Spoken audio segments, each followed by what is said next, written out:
Hey, you wanna get high, man? Let's stimulate your mind. Get up, Chucky! What have we got here? A fucking comedian. Rojan Kim. California dreaming. Hello, and welcome to the Rojan Kim cast. It's me, Rojan Kim. West Coast shit. It is May 8th, 2019. It's California dreaming.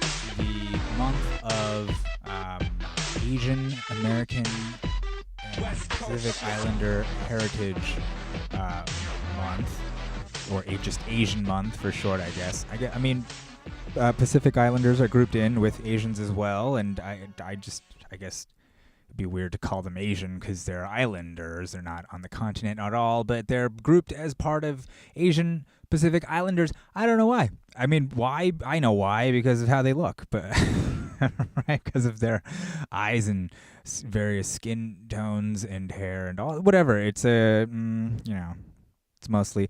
I prefer, honestly, I would prefer yellow. Just call me yellow, because I'm not from Asia. I mean, my family, I guess, is from Asia, is from Korea, but Asia's huge. I mean, do you know how gigantic Asia is? In fact, there's no real such place as Asia. I'll do you one better, huh? I'll do you one better. There's no such thing as Asia, okay? I mean, yes, there is a place that we call Asia, a continent, I suppose, that we've designated as Asia. But let me tell you this, if the continent is a geographical thing, right? Where does it end and where does it begin? Where's the line, right? Because the continent actually seems to be Eurasia, right? Europe is connected to the landmass that we call Asia. There's no real separation there. What's the separation? What is it? You know what it is. Right? You know what it is. Basically, you get to about Eastern Europe, get around there, and then once you get to about Turkey, it's like, you're Asian, right? So that's all it is. Asia is a designation for people over there. I think by the Greeks, right? I think the Greeks came up with that. It was like, this is Greece, that's Asia, right? And I guess in Asia, they were like, all right, fine, we're Asia, you're Greece. We're the East, you're the West. There's some separation. There's a separation there. Based on ethnicity? I don't know. It's hard to say. Because Turkey, back in those days, in the ancient Greek times, it wasn't Turkey. It wasn't ruled by the Turks. It was the Trojans or some shit. You know, they all spoke Greek. They probably look the same. I mean, they probably make it like a little darker, but they're probably just about the same. All right? So this whole thing is basically just from some in-group, out-group war thing, right? Anyways, here I am. I'm Asian, right? My family comes from the complete opposite side of the landmass, all the way on the east of it, peninsula on the other side, right? Little peninsula called Korea. Now it's called Korea. Back then, I don't know if they had a name for it. There might not have even been people there back then. I have no idea. Yeah, maybe. Ancient Greek times, BC times. Yeah, there are probably people there. Just some Asiatics. Chinky. I mean, that's not correct politically, I suppose. But I feel like that's my lane, is it not? I mean, technically it's not if we're going to keep dividing it up, because I'm not Chinese, you know. But I'm not really Korean either. See, that's the whole thing I'm trying to get across here. I'm not Asian in the sense that I have any connection to the landmass of Asia. I have a connection to Korea because my family's from there. But that's it. That's the connection, that my family's from there. I don't have any I have no idea what's going on in Korea now. I don't know what it's like to be in Korean society. I have no idea how to even speak it well. I mean, I can speak it like a baby, a little baby. Baby is maybe like a 8-year-old, like an 8-year-old kid. Which is fitting, because 8-year-old, I suppose, 8 years old is when I could say that is the time the trauma really sunk in. The time where my childhood went into the shitter. I'd say it was about 8 years old. 8 is when I learned that my mom, or the lady who I thought was my mom, was not my mom. It was actually my stepmom, and that she was leaving my dad.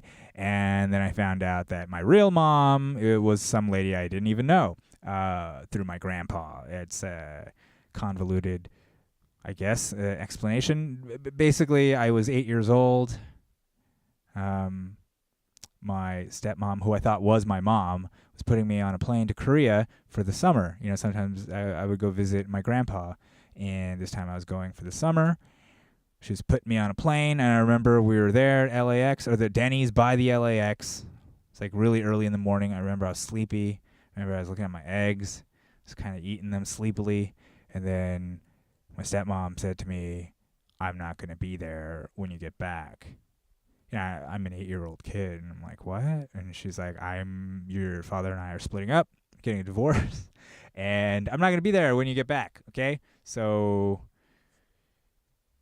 yeah, all right, enjoy your eggs. I don't know, I was eating eggs. I just remember crying and eggs. Like, that's my memory.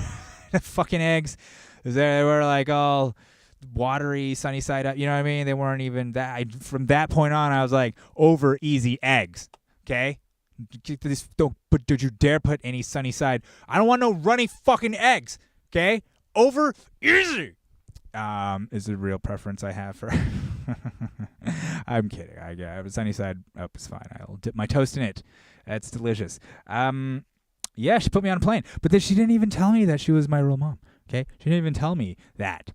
It wasn't until I got to Korea and I was, staying with my grandpa, and I was an 8-year-old brat throwing a tantrum because I just found out my mom wasn't going to be there. You know what I mean? Like, I was just probably not behaving. And then he was just like, dude, she's not even your real mom, man. Like, that's what I remember. I mean, obviously he didn't say that in English, but that's just the tone that I remember, where it was just like, what, all this is unnecessary because she's not even your real mom. Okay, so there. You want something to be sad about? There you go. I just remember like the floor kind of dropping out, like the sinking or falling, like a falling, in a kind of a almost a out of body type experience. You know what I mean? Where I could like picture the whole room and me standing there looking up at my grandpa, him telling me this news, and then there was nothing. I didn't really have anything to say after that, and he didn't either, and that was it. That was it. That was it. Yeah, and then I came back to the States, came back to LA, and my dad was, I remember he picked me up from the airport. He didn't fucking say a word. I got to the apartment. All the furniture was gone. I mean, there was just like a table and 2 chairs, and just become a bachelor pad. She took all the furniture. And, yeah, we ate a bagel.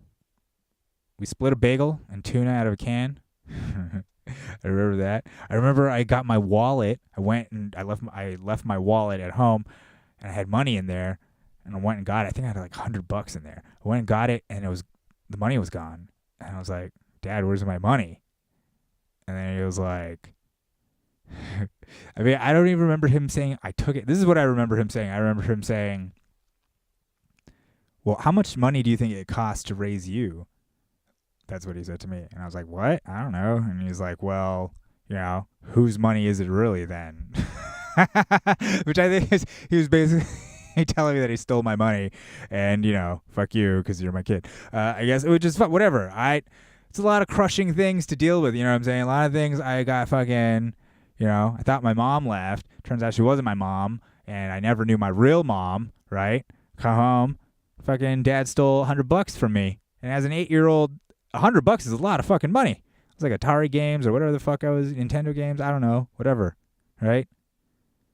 So that very same day or night, I'm all jet lagged. I came back from Korea. He takes me to his aunt's place. Like I guess I thought we were visiting. And then I pass out at my aunt or my grand aunt's house. Wake up, he's gone. Dude's gone. I remember watching Danger Mouse at like 5 a.m. because I was all jet lagged. I woke up and she came out, and it was basically about 2 hours in when she realized there's no way I can raise this boy, just this 8-year-old boy. So then she took me to my aunt and uncle's house, who lived in Hollywood. My uncle being my dad's brother, aunt being his wife. And then they took me in, and then I stayed with them for a year, and then blah, blah, blah, blah, blah, so on and so forth. And here I am now, 40 years old in beautiful Hollywood, California, doing comedy. Anyway, that was a weird, rambling kind of trip down memory lane. But that, okay. So, what the fuck does that have to do with anything? Well, here's the thing. For me, being Asian is like the least interesting thing about me, right? Like for me, I mean, the Asian thing is just happenstance. There was a war. There was a war. And a lot of the sort of fucked up things that happened in my family could be traced to the war, you know, in historical circumstance. There was a war. There was a military coup. Destroyed the whole family. The family fortune was destroyed. You know, there's divorce between my grandpa and grandma that fucked up my dad and his uncle. I mean, my dad and my uncle, and, you know, the whole thing, you know, and that this is all a consequence of, you know, war, the sort of the chaos following war, you know, things like that, the meddling of foreign powers into your country, things like that really put a damper on the whole family situation, you know. And then we ended up here, and here I am. My dad ended up joining the U.S. Army. There was a program in South Korea. You join the U.S. Army, serve, and they let you become a citizen, or you can take the citizenship test or whatever. They give you a green card. And my dad served. He never talks about it. I have a feeling he went to Nam because that was the time period, and he just never, ever talked about it. It's very possible that he didn't go to Nam. Sometimes I try to just give him some form of nobility. I'd like to think that there's some reason for my dad being all fucked up, but it's very possible that it's just that, you know, he's a guy who made his choices. You know, he made his choices in life, and I wasn't part of that, you know? I wasn't, like, helping me navigate America or any emotional sort of trouble, you know, the emotional landscape of being a child of a broken home, any of that shit, you know? I was on my own, all on my own. So maybe that's why I don't relate to being Asian, you know? I think maybe it's the neglect. If I wasn't neglected, maybe I'd relate more to my culture and being, you know, Korean American, whatever that means. Not to say, see, that's the thing. Here's the whole thing. It's like, I'm not ashamed of it. I'm not like, oh, I wish I wasn't Korean. I wish I wasn't this. Wish I wasn't that. I mean, it just is what it is, man. It just is what it is. Anyways, happy Asian American Pacific Islander History Month. That is the month of May. You know what May also is? Coincidentally, May is also Mental Health Awareness Month, right? It's Mental Health Awareness Month, right? Asian American History Month and Mental Health Awareness Month. Oh my God. I mean, that's really the closest my dad will ever get to therapy. You know what I'm saying? Ha ha. He's never going to go. I went for years. I went to analysis. Okay? Analysis. Like fucking Woody Allen and shit. Like lying on a couch, right? Talking to a nice Jewish lady in the Upper West Side for an hour. Just rambling on and on like this, but I was paying for it, and there was a mental health slant to the whole thing. This is not conducive to mental health at all. I don't know if you longtime listeners will agree that mental health may not be the outcome of listening to me for an extended period of time. Hey, you should hear what goes on in my head. This is filtered. It's barely filtered. The only filter really is the path from my brain to my mouth, which some of you are like, we know. We wish there was a larger filter. Maybe, perhaps, a little writing, do a little research. I don't know. You're talking about some crazy things sometimes. It'd be nice for you to maybe pull up a footnote or two, give us a Wikipedia link. I don't know. You know, I feel you. But I'm not, you know, a professor. I'm not an academic. I'm just a guy, man. I'm just a guy. I happen to be Asian. I happen to be Korean. I happen to be American. I happen to be from Los Angeles. I happen to have lived in San Francisco. I happen to have lived in New York. Okay? That's who I am. I studied film. I made films. I worked in film. I'm doing comedy. I'm doing stand-up comedy. Here I am. That's me, okay? I do Jiu Jitsu. I have a purple belt in Jiu Jitsu. I don't feel like I'm a purple belt. I get my ass kicked all the time, but a lot of that is because I had an injury and I was out for a long time, and, you know, it is what it is. Back on the grind. Back doing Jiu Jitsu. is Jiu Jitsu Asian? It kind of is. I mean, it comes from Brazil, Brazilian Jiu Jitsu, but that is actually derived from Judo, which comes from Japan, right? Japan. And Judo may or may not come from Shui Jiao, I think that's what it's called, which is from China. It's a grappling Chinese art, which may or may not come from India. So, there's some Indian wrestling style. People trace that to, and that may or may not have come from the Greek fighting style of Alexander the Great and his warriors who came through India with pankration. Pankration being just the Greek word for mixed martial arts. Fighting, mixed martial arts. And a lot of people say that wrestling and techniques from there spread to the Indians, spread to the Chinese, spread to the Japanese through Korea, the peninsula that points right into Japan, right? And then from there, this dude named Maeda was like going around just wrestling motherfuckers. Back then, wrestling was just like entertainment. People just watched wrestling all the time, and this little dude, Japanese dude named Count Maeda, or I think that was like what he called himself.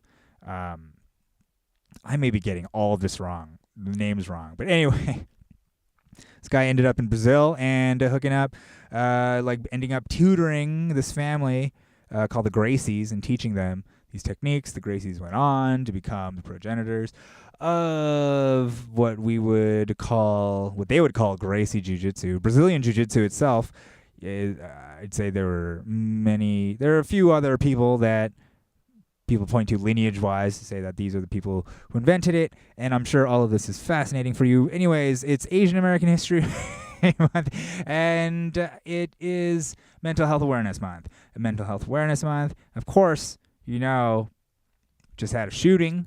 Pew, pew, pew. Just had a shooting, guys. We just had two, I think. We just had two school shootings. Well, this last one was notable because of a heroic deed by this child. I think he was in Colorado. He was 18, just about to graduate, flung himself at the gunman, giving people enough time to escape, but he died, unfortunately, and he's a hero. Good for him, I think his last name was Castillo. You'll see it's, I think the one good thing that's happening is, like, he's being blown up everywhere, not the shooter kid, whoever the fuck the shooter is, right? Like, but this kid, who stood up, ran at the gunman, and that's great. But it's just sad that that's all we got, right, as an answer. School shootings is heroic kids. That's all we got. Heroic kids. Thank God we've had 10 years of Marvel movies, right? Thank God we've had these stories of sacrifice. So these kids at least are, indoctrinated with the idea that they could be heroes. Stop the gunman. Be a hero. Stop the gunman. Yeah. Well, the least we could do then, I think, is give them some fucking body armor. Suit them up. Let them be here. Like, let them actually be like real superheroes. Give them like cool costumes and weapons and shit. Right? Maybe they can have like, I'm the stapler or something, some school themed, some kind of Avengers Justice League kind of thing. Groups of vigilante superhero kids who protect the schools, Maybe they have to go and hunt down these shooters, maybe have to do a little pre-crime, like kind of fucking hunt them down, find out some patterns, hack into their emails, find out if they've been, buying stuff or saying stuff. Gotta root these shooters out. Get them. Maybe that's it. That's all we have. Just vigilante groups of children running the streets, roaming around, tracking down would-be shooters. Bringing them out in the street, fucking, and shooting them in the head. I don't know, man. It's just so absurd. It's absurd where we're at. We're at a point where we're just throwing up our hands. I don't know. We don't have health care. Fuck it. We don't have health care. It's fucking guns everywhere. Don't give a fuck. Right? Meanwhile, it's Asian American History Month, everybody. Asian American History Month. It's, I think, let's not forget the contributions of the Chinese workers who helped build the railroads. Yes, it's true. They didn't build all the railroads. I saw some people online being like, do we really need to thank the Chinese for the railroads? Because, black people built those too. Shouldn't we say black people built the road? And yeah, they did. Black people did indeed build the railroad. So did some white people, except most of them were on the east, the south. They're coming toward the west coast. On the west coast, though, what'd you have? It was Mexico. Until the war, and the war fucked everything up. There's you think you could get a bunch of Mexicans that you were just fighting to now help you build a railroad with dynamite? You think they trusted them? Trusted the guys that were just fighting and they conquered and now are taking their land and being like, here you go, guys, here's some dynamite. Go in there and blast that rock out for it. You think they would want to do that? No. So they started importing Chinese. Come on over. In China, meanwhile, people are poor as fuck.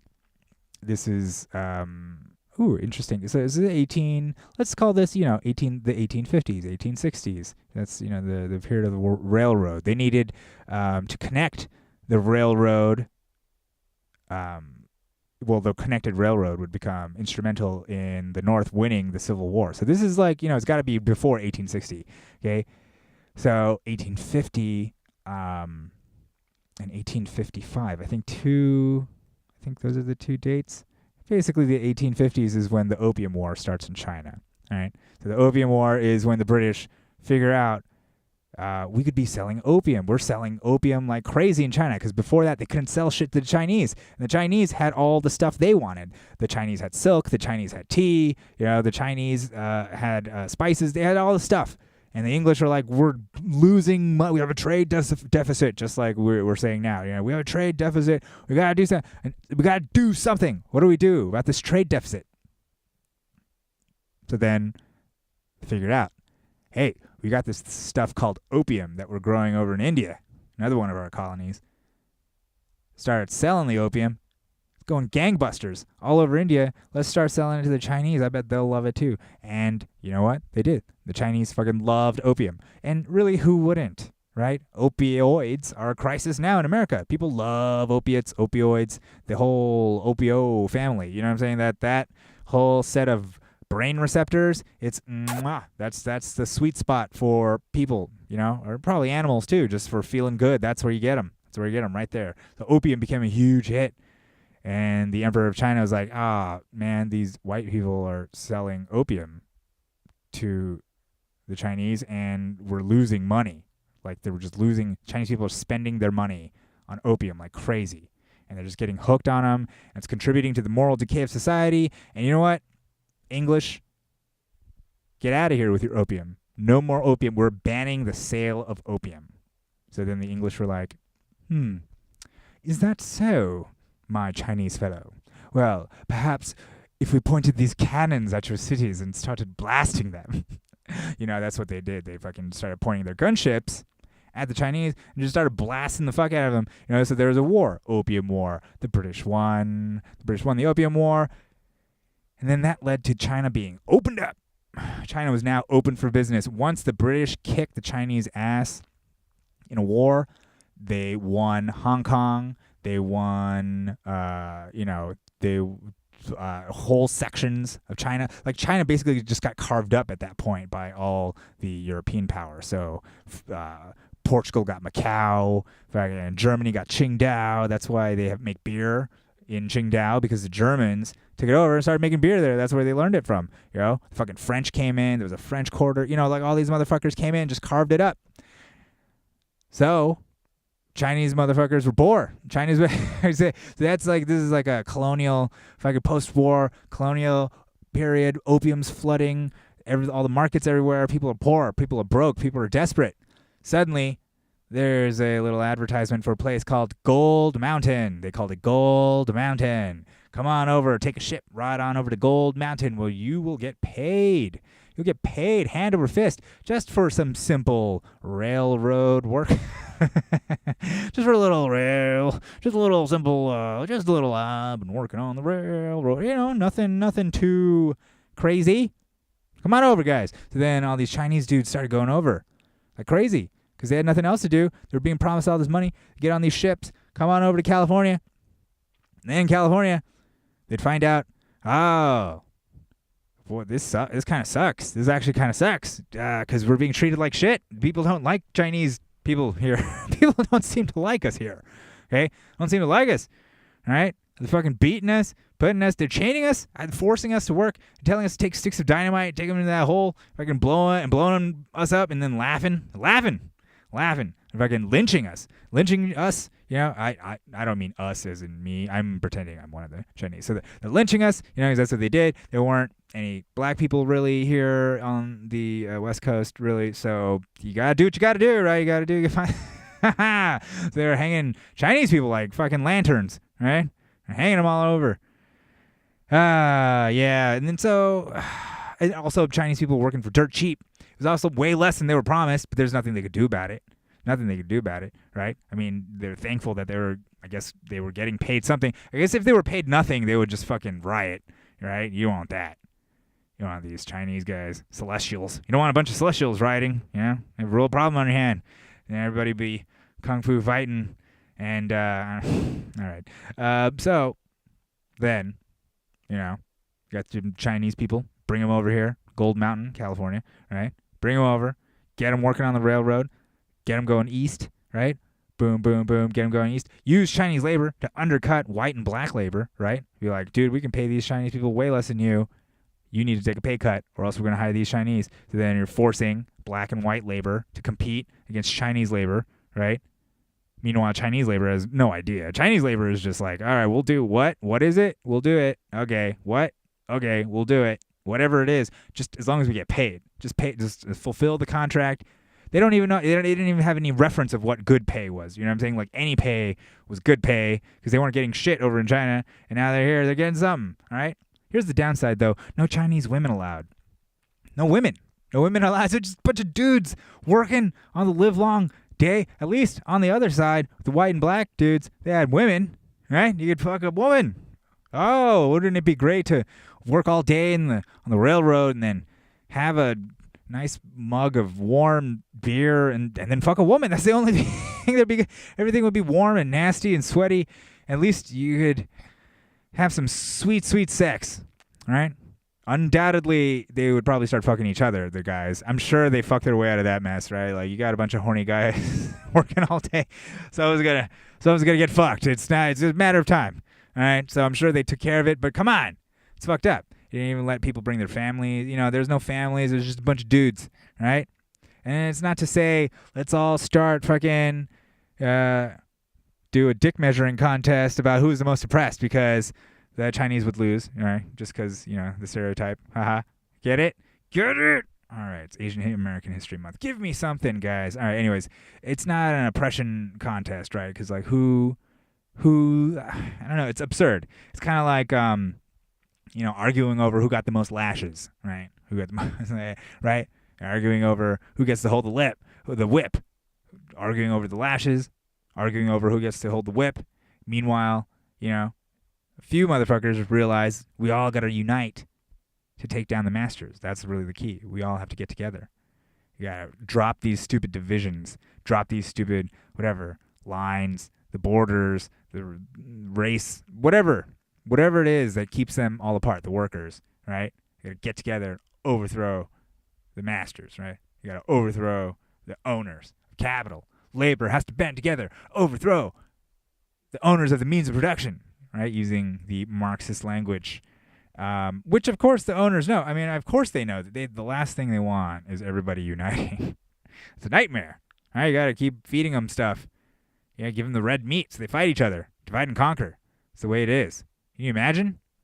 It's that. So those few people who realize that we need to unite, get together, those are the ones who are killed. Yeah, straight up killed. And that's my lesson to you. This is my lecture about just, you know, the squeaky wheel gets the grease. You know what I'm saying? The tallest nail gets the hammer. You know, let's just all roll over and lick the boots of our overseers. We just, you know, it's over. It's over, everyone. No. Resist. That's what I say. Resist. All right. I'm yelling in public. People are staring at me. I apologize. I'm sorry. I apologize. I'm heated. It's Asian American History Month, man. I'm heated. It's fucking, I'm so hyped about May. So hyped about an arbitrary designation with the Pope Gregorian calendar. I don't know. Perhaps I've done too many drugs. Perhaps I've done too many psychedelics. Perhaps the psychedelics have made me break through these boundaries, these sort of constructed boundaries of race and gender, right? Even class, like just everything, making me kind of bust through, right? We're all one, guys. Everything connected. And speaking of which, Denver, Colorado, I did talk about Denver, Colorado being a shooty place, but also, on top of being a shooty place, it's a shroomy place, guys. A shroomy place. Shooty and shroomy. Isn't it amazing? So, Colorado, right, one of the first states to pass the legalization of psilocybin mushrooms. I think Denver might have done it, so maybe it's a city thing. But, hey, first place in America to legalize psilocybin. Okay, psilocybin mushrooms. It's amazing. It's great. I think only good can come of it because mushrooms, it's not really, it's not very recreational. You know what I'm saying? It's not like something you're like, yeah. I mean, some people can. Some people do. They have fun on mushrooms. They do them to party or whatever. But I feel like to truly appreciate the psilocybin experience, it's much closer to an introspective spiritual experience, It's much closer to sort of... I don't know, just feeling. Honestly, on mushrooms, I really feel like an animal, like not an animal like uncontrolled and wild. Sometimes it does get that way, but I just feel like, not so much my brain. I can see that I'm a being of the body. I'm a being of heart, a being of the gut, right? Your stomach. Sometimes you got to go take a mean old dump because the mushrooms are wrecking your guts, and it gets you, it just really gets you going. That's why I can't really be in a crowded place on mushrooms, like too many people, I just get skittish. I feel like a wild animal. I gotta run in the trees. I gotta find fresh water. I gotta fucking,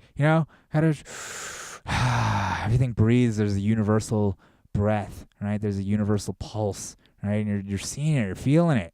It's coming through. Is that what it is, right? You look up at the sky, the night, the stars, you're thinking about those are stars that are billions of miles away, trillions of miles away, or trillions of light years away. Like just infinitesimal. Can't even fathom how far this shit is. And yet here I am witnessing it. Or am I? Are we part of a web of life? Are we part of a simulation? Are we just really computer programs? You don't really feel like a computer on mushrooms. That's one of the great things. You finally feel just kind of like part of the organic computer. Maybe we're in an organic computer, but that is what kind of happens, right? The embodiment of this organic computer. Terence McKenna thought that psilocybin was perhaps some kind of login code to a intergalactic internet, essentially, sort of like a intergalactic web of information that's spread through these mushrooms because, mushroom spores can withstand the vacuum of space, and maybe they landed here on an asteroid. Maybe it's just some way of preserving information.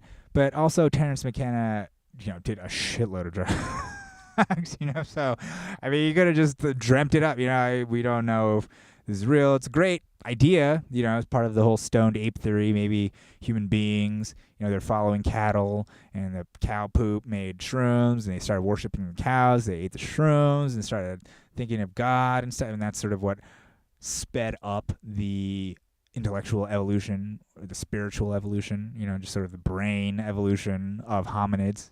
It's totally possible. We don't know. We don't really know. But now this could be the first step in unlocking some of those mysteries, The fact that one city in America has legalized psilocybin mushrooms just means that another city's next, and another, and soon it'll be part of the culture. Just like cannabis is slowly shifting the culture, it really is, right? People are realizing that weed's not that bad, man. It's like, and if it's not that bad, that means they lied. And if they lied, what else are they fucking lying about, right? And shrooms is no different. Shrooms, well, really, shrooms might not be that great for material culture because it really gets you thinking. It really turns you into a biological being, and you realize all the shit, money, the stuff, these things, they don't fucking, none of this matters. None of this matters, right? None of it matters at all. What matters is like, loved ones. What matters is good food, good times, laughing, having a good time, being part of a community, being part of the interconnected network of life, just being a being. Don't be a fucking individualized robot. Stop being just like a parrot repeating everything you see on TV or hear on the internet. Fucking just a meme machine, right? Just fucking be a human being. Anyways, happy Asian American and Pacific Islander Heritage Month, guys, and happy Mental Health Awareness Month. Happy May. Happy days. Guys, it's not all bad.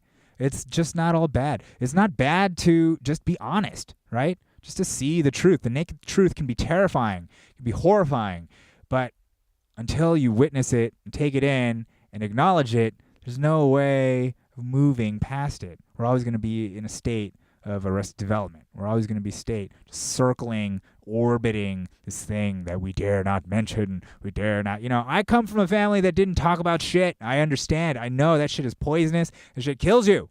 Okay? You gotta confront the truth. You gotta be honest. You gotta just live your fucking lives. You gotta be human beings. Just connect. Eye contact. You know what I'm saying? Just be there for a second. Try to think about the other person for a second. We're all just human beings, guys. All right. Thank you so much for listening. That was quite something there. I apologize if it was just some kind of rambly, preachy mess. I got heated about Asians' mental health.